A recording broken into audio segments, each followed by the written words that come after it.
C'est la première chose qu'on dit, c'est on est en présence d'un vin rouge. C'est la première chose qu'on doit le dire. Ensuite, ce qu'on va regarder, c'est plutôt la robe, en effet. Là, ici, je vois quelque chose un peu plus rubis sur des reflets plutôt violacés. Ouais. Un disque assez brillant. Un disque assez brillant et fin. Faut jamais secouer le vin. Faut toujours qu'il caresse les parois. Et les larmes, ici, elles sont assez épaisses, lentes. Donc, on a une certaine présence d'alcool et de sucre. Là, ça sert pour savoir si oui ou non on peut lire à travers. Donc, il est assez limpide, une faible intensité. Et là, je vais passer au premier nez. Au premier nez, je vais déjà élaborer la famille de ce que j'ai. Est-ce que c'est des arômes primaires, secondaires ou tertiaires? Donc, on est sur des arômes plutôt primaires, autour du bois, du fruit des bois, des fruits noirs. Là, au second nez, déjà, j'ai les arômes qui se développent. J'ai un peu plus ce côté mousse de bois, par exemple. Un côté légèrement cassis et framboise.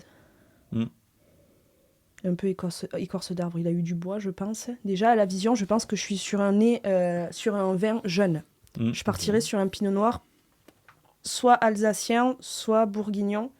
Mais le nez me partirait sur des climats un peu plus chauds, un peu plus frais, sur ce côté un peu plus argile, sur les sols. Mais je dirais soit le nord de la Bourgogne, soit le sud de l'Alsace. T'inquiète, nous on est sûr à 100% de pas l'avoir. Là, j'ai un autre arôme qui me vient, c'est la cerise noire. Okay. J'ai un peu de tanin. Dans la légèreté, ça reste du pinot noir, donc les tanins, faut faire attention. On a un côté très acide, ça me fait saliver sur les bords, donc on a de l'acidité, qu'on est sur quelque chose de frais. Jeune, je pense. Ouais, j'ai des caudalies de 5 secondes ou plus, donc c'est long quand même. Entre 2021 et 2023, pour le côté acide. Si on est sur du Châteauneuf-du-Pape, je démissionne de mon travail. Sur pas du Gamay quand même. J'ai pas eu le bonbon.